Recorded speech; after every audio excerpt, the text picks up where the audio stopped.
Las consecuencias de las decisiones pueden llegar a ser muy importantes en la vida inmediata y a largo plazo. Las decisiones humanas no consultadas con Dios, vamos a estudiarlas hoy a la luz de la Biblia, haciendo ese estudio bíblico de varios pasajes con análisis y reflexiones. En el pasaje entonces de Jueces 16, 4 al 6, en resumen vemos a un hombre imprudente que cae en el enamoramiento y en la trampa que viene alrededor de eso, porque la mujer de la que se enamoró no era muy de fiar.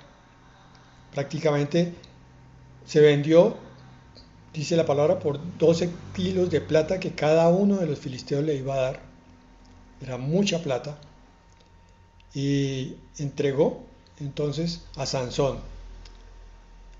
Pero es que la Biblia también nos presenta a Dios como el creador soberano, todopoderoso y sabio.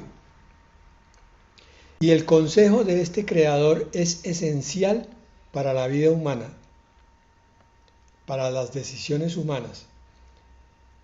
Yo siempre he dicho que la mayoría de veces en la vida cristiana tomamos una serie de decisiones y después, como nos enseñan sobre este aspecto, pero de pronto no lo recibimos con toda la profundidad del caso, entonces vamos a Él después de que tomamos las decisiones para que nos bendiga. Señor, bendice esto que acabo de hacer o esto que voy a hacer, pero no estoy preguntándole a Dios si está en su voluntad. Las decisiones tomadas sin consultar a Dios, por definición, se basan entonces en la, entre comillas, sabiduría humana, o en los impulsos emocionales, como el caso de Sansón, o en las influencias externas, como en el caso de Dalila, que es tentada por el dinero. Y estas decisiones así tomadas llevan a menudo a consecuencias negativas. Ustedes saben todo lo que pasó en la historia de Sansón. Finalmente se rindió ante la insistencia de la mujer, entregó su secreto y fue esclavizado. Le sacaron los ojos y la única forma que tiene de resarcirse es prácticamente muriendo con sus victimarios. Son una cantidad de consecuencias por la liviandad, por la ligereza con que Sansón vivió la vida. Recordemos que Sansón había sido ungido para servir a Dios. Entonces es un muy buen ejemplo para la vida cristiana de muchos. Proverbios capítulo 3 versículos 5 al 6 nos dice: fíate del Señor de todo tu corazón y no te apoyes en tu propia prudencia. Reconócelo en todos tus caminos y Él enderezará tus veredas. Esta palabra nos dice que ignorar a Dios equivale a confiar en la comprensión humana limitada, que es falible. O confiamos en Dios o confiamos en nuestra propia prudencia, pero la palabra dice: fíate del Señor de todo tu corazón, con todo el propósito, con toda la intención, confía en Él. Pues obviamente para confiar en Él hay que estar en comunicación con Él. Y no te apoyes en tu propia prudencia, no tomes decisiones a la loca, pensando que tú estás manejando la situación y la estás comprendiendo en totalidad. El versículo nos dice: ve a la presencia de Dios y habla con Él. Entonces, la Biblia nos muestra un patrón claro, y es que cuando el hombre decide sin Dios, surge el caos, el pecado o el fracaso, mientras que consultar a Dios trae bendición y dirección. Claro, no nos va a partir un rayo si tomamos una decisión sin Dios. No vamos a ir directo al infierno cuando no hemos hablado con Dios antes de la decisión. pero las consecuencias sí pueden ser muy dolorosas, de tal forma que estemos creando un pequeño infierno. ¿Por qué? Porque el corazón humano, según Jeremías 17:9, es engañoso más que todas las cosas y perverso. Ahora, si unimos esta palabra con la anterior, de no te apoyes en tu propia prudencia, está diciendo, no te apoyes en tu propio corazón, que es engañoso y perverso. En cambio, Dios es sabio y bueno. Por eso las decisiones independientes de Dios son propensas al error. No todas, no voy a decir que son rotundas equivocaciones, pero vamos a ver que las decisiones sin Dios reflejan mucho del corazón, mucho de la parte interna del ser.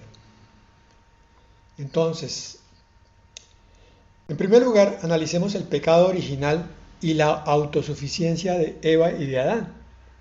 En Génesis 3, 1 al 6, ya conocen el pasaje, Adán y Eva deciden comer del fruto prohibido sin consultar a Dios, seducidos por la serpiente. Esta elección que hace introduce el pecado y la muerte al mundo, rompiendo inmediatamente la comunión con Dios. Miren lo grave. El Señor había hecho la advertencia clara, pero el hombre decide oír al recién llegado con una postura un tanto diferente de la de Dios, diciendo que es un tanto diferente, en el fondo es totalmente opuesto. Y el hombre entonces decide seguir la oportunidad, cuando estaba claro el mandato de Dios para que la vida fuera bendecida. Entonces esta decisión no fue solo un acto de desobediencia, sino que también se priorizó, se colocó en primer lugar el juicio humano, el juicio de Eva, en primer lugar, antes que la voluntad ya revelada de Dios, porque Satanás le dijo, seréis como Dios, sabiendo el bien y el mal. Y ella quiso creer en esa mentira. En últimas, también es una tremenda desconfianza de la soberanía de Dios, como diciendo, Señor, lo que tú dices puede que sea cierto, pero lo que yo pienso es más exacto, entonces yo voy a obrarlo como a mí me parece.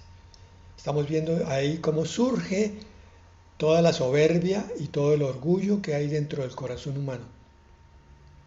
Por eso, en Romanos 5:12 explica que por un hombre entró el pecado en el mundo y por el pecado la muerte. Miren las consecuencias tan a largo plazo, como que miles de años después, tú y yo estamos siendo víctimas de la decisión que tomó la primera pareja en el Edén.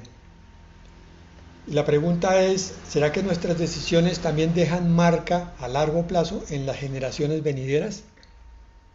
Claro, si tuviéramos tiempo suficiente, ¿qué dirían nuestros nietos, bisnietos y tataranietos sobre algo que nosotros decidimos hacer? Como el caso, por ejemplo, de Sansón, que decide unirse con una mujer que nunca fue mostrada por Dios, ni al cual él tampoco le preguntó nunca a Dios qué debía hacer. Una decisión no consultada afecta a nuestras generaciones. Y si decimos, pero es que ya no queda tiempo, entonces pensemos que por lo menos afecta a nuestro alrededor, a las personas que tenemos junto a nosotros. Hay ejemplos históricos de fracasos como este, como el del Edén. En la primera de Samuel 13, versículos 8 al 14, el rey Saúl ofrece un sacrificio sin esperar al profeta Samuel, actuando por impaciencia y por miedo. Lean por favor ustedes ese pasaje en su tiempo libre, para que descubran que un rey, que se supone que debe tener un criterio claramente establecido para no perjudicar a su pueblo, toma decisiones, entre otras cosas, algo parecido estamos viendo en el mundo actual, donde gobernantes se dejan llevar por impulsos y traen muchísimas consecuencias a los gobernados. ¿Qué pasó aquí en la primera de Samuel? Que el Señor rechaza el reinado de Saúl, declarándole a él: has hecho neciamente, no guardaste el mandamiento del Señor tu Dios. Esa fue una decisión impulsiva, no consultada con Dios, y entonces le costó el reinado. ¿Qué era lo que Saúl quería hacer allí? Como vio que el sacerdote no llegaba para hacer el sacrificio antes de la batalla, él se llenó de miedo, no confió en Dios, no esperó el orden correcto de Dios, sino que procedió a buscar soluciones propias de su criterio y se equivocó rotundamente, y por esa razón quedó bajo maldición. Otro caso está en Josué 9 del 3 al 27. Allí los israelitas están haciendo algunas guerras y de pronto hacen un pacto con un pueblo llamado Gabaonitas, sin consultar al Señor, dice en el versículo 14. Y estos Gabaonitas terminan por engañar al pueblo de Israel y todo finiquita en un compromiso entre los dos pueblos muy problemático para Israel. Lo que nos muestra cómo la omisión de la oración puede llevar a pactos y compromisos erróneos. En el Nuevo Testamento, Pedro niega a Jesús 3 veces. Eso está en Mateo 26, del 69 al 75, y lo hace por miedo. En vez de buscar la fortaleza divina que Cristo le había ya enseñado durante 3 años y medio, él entonces lo que hace es que cumple la profecía que el Señor le dio. Por miedo niega a Jesús 3 veces. Y acarrea, sabemos por la misma palabra, que Pedro terminó llorando amargamente esa noche, ese día, y quién sabe cuántos días más, hasta que el Señor lo restaura después de su resurrección. Fueron días muy amargos. La palabra de Dios está llena entonces de ejemplos de decisiones que no se deben tomar. Proverbios 14:12 nos advierte algo muy importante. Hay camino que al hombre le parece derecho, pero su fin es camino de muerte. ¿Cuántas veces hemos oído: no, es que yo me siento bien con esa decisión, no, es que yo creo que la cuestión es por ahí, no, es que a mí me parece que esto debe ser así? Pero ¿cuántas veces oímos el postulado opuesto? Estuve en la presencia del Señor orando, ayunando, consultando, cualquiera de esas, para ver si esto debe ser hecho o no.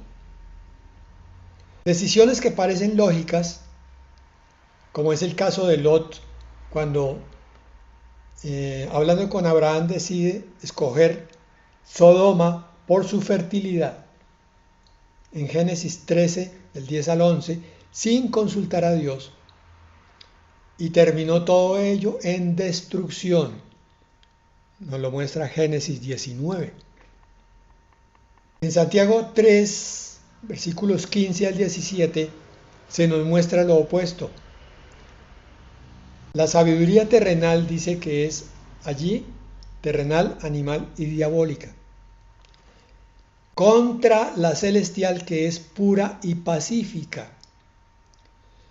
Nos muestra que las decisiones no guiadas por Dios van a terminar en celos amargos y contención.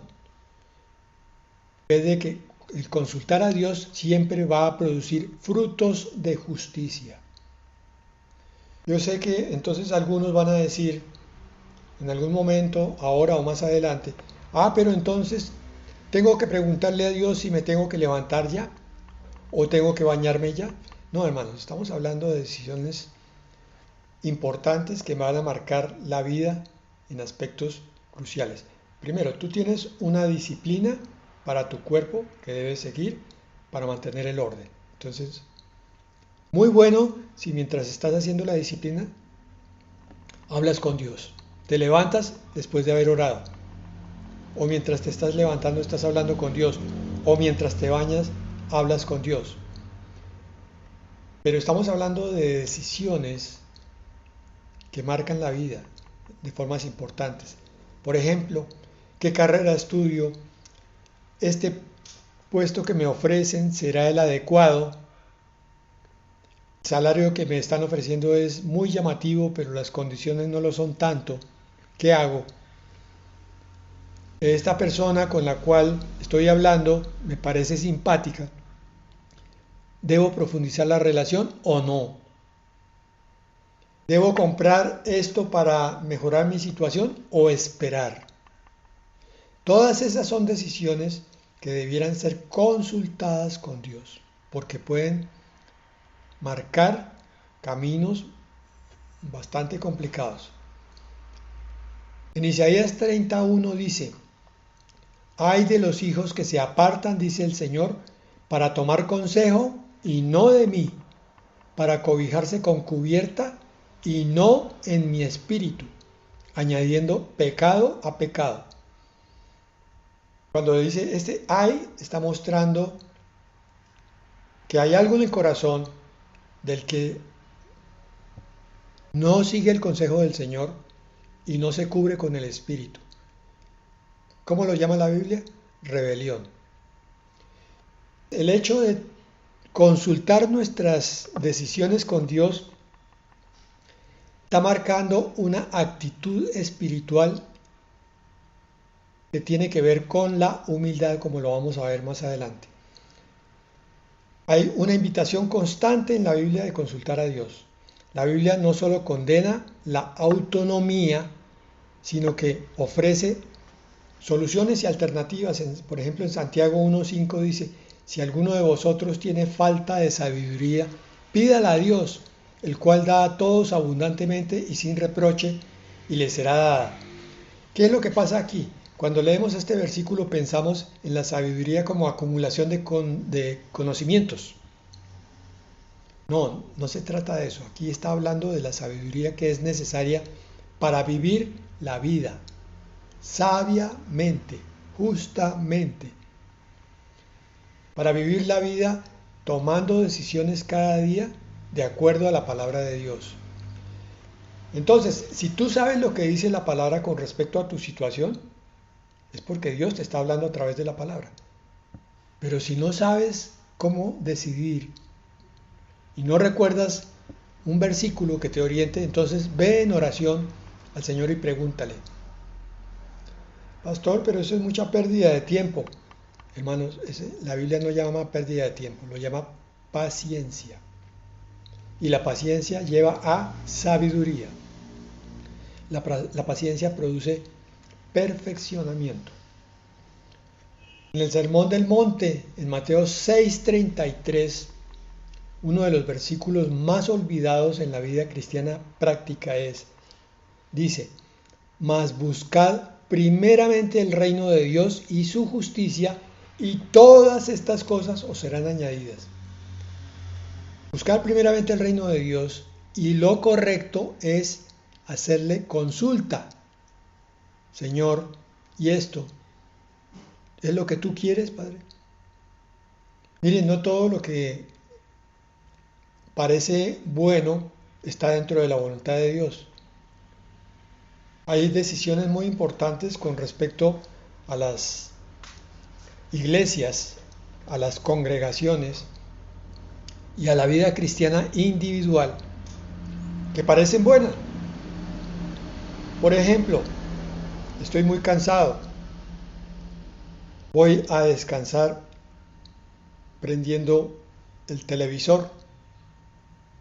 De pronto te encuentras con una película de violencia y te sumerges allí y crees que estás descansando, pero en realidad estás contaminando tu espíritu.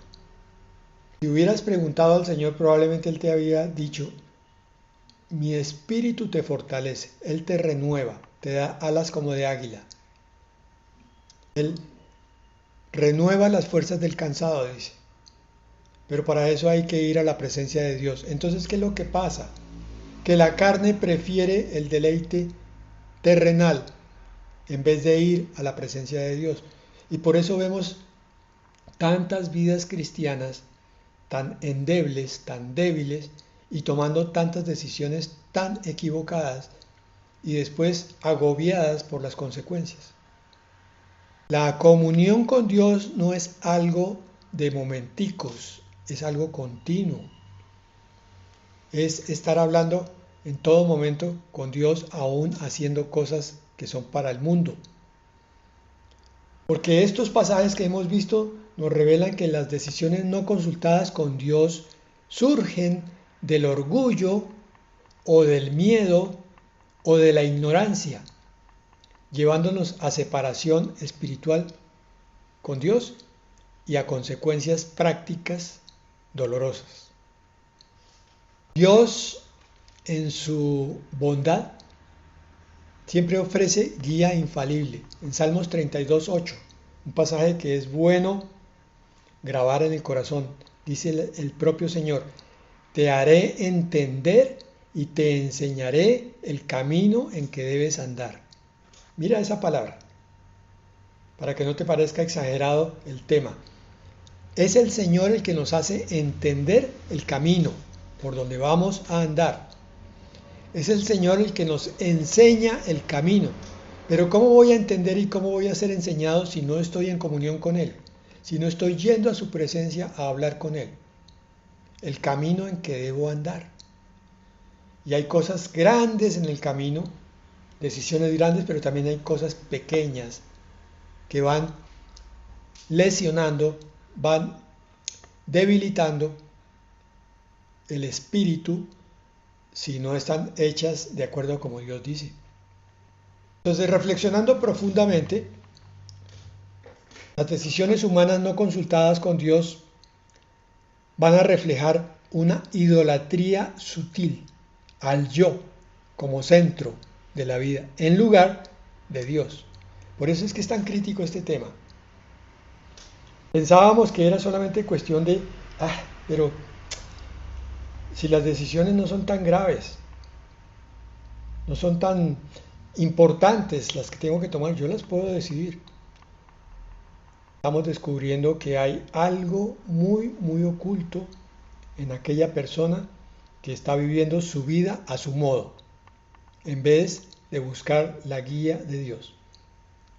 Pero es que en el mundo secular, se vive diciendo, sigue tu corazón.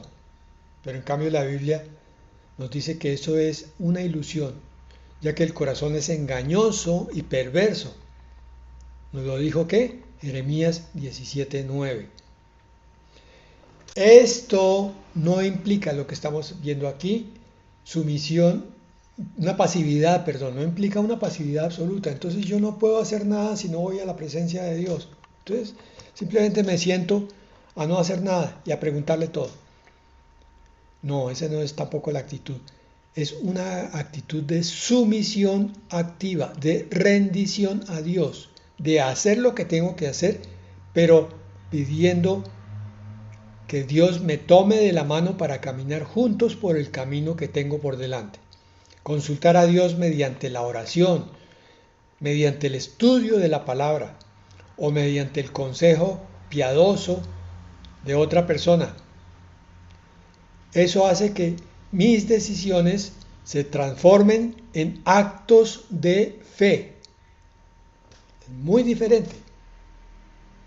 Cuando se toman decisiones sin consultas con Dios, no se le consulta a Él, es como si estuviéramos perpetuando la caída, separándonos de la voluntad de Dios. Por eso Romanos 12:2 nos recuerda, no os conforméis a este siglo, sino transformados por medio de la renovación de vuestro entendimiento, para que comprobéis cuál sea la buena voluntad de Dios. Me dice que no siga la corriente del mundo.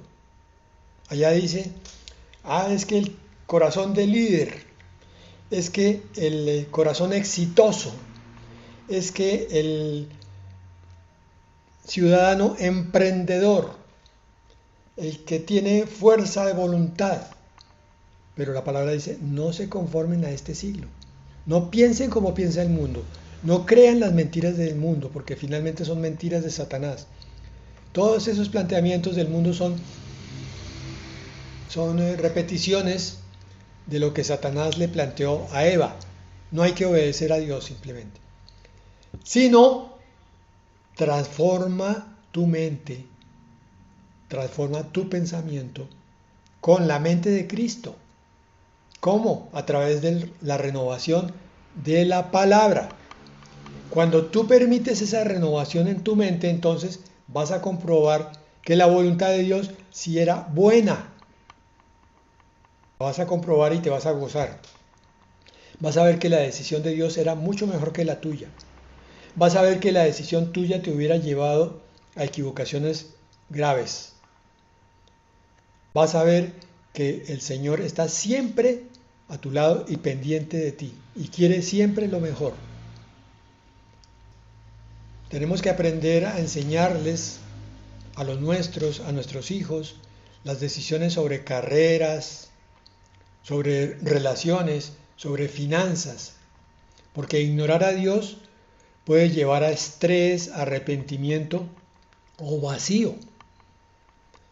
Miren, yo no me canso de sorprenderme oyendo y viendo las vidas de personas conocidas y aún desconocidas cuando me entero que tomaron una decisión a tontas y a locas y en este momento están sufriendo las consecuencias, como decía aquí ahora, con estrés, con arrepentimiento o con un vacío profundo interior. Eso fue lo que le pasó al hijo pródigo en Lucas 15, del 11 al 32. Él decide independientemente gastar su dinero en lo que a él se le antoja, pero sufre las consecuencias muy fuertemente hasta que regresa al Padre. Y esa es una enseñanza sobre lo que nosotros tenemos que hacer. No podemos salir al mundo con nuestra herencia y botarla simplemente. Estamos siendo invitados a una vida de dependencia. ¿Qué significa consultar a Dios? Ya lo vimos. Primero que todo implica hacer una pausa, no tomar decisiones en caliente, esperar, orar y esperar su respuesta.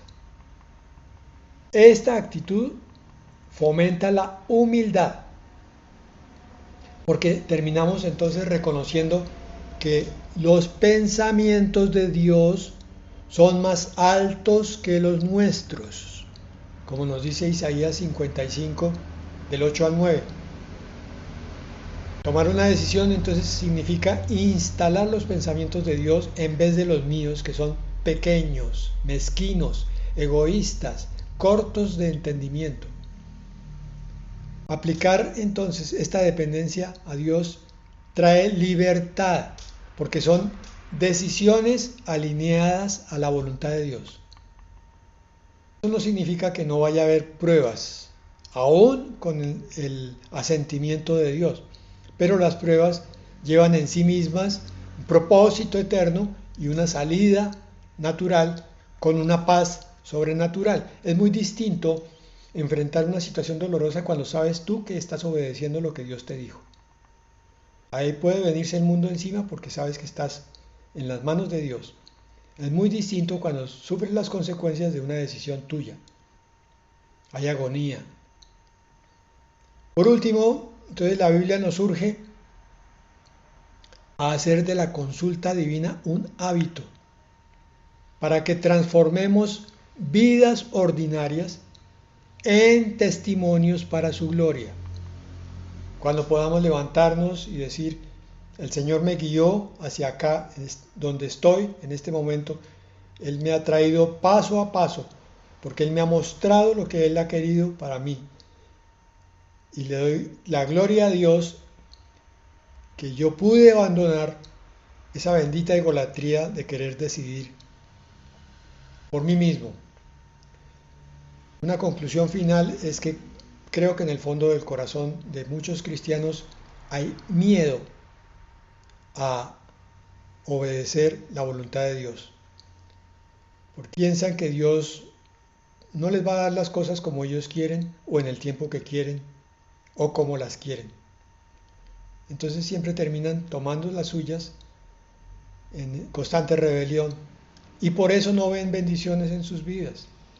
Pero todo lo contrario, cuando encontramos un cristiano sometido y humilde a la voluntad de Dios, vamos a ver que siempre levanta su rostro iluminado por la gloria de Dios, siempre lleno del contentamiento de Dios y del gozo de Dios.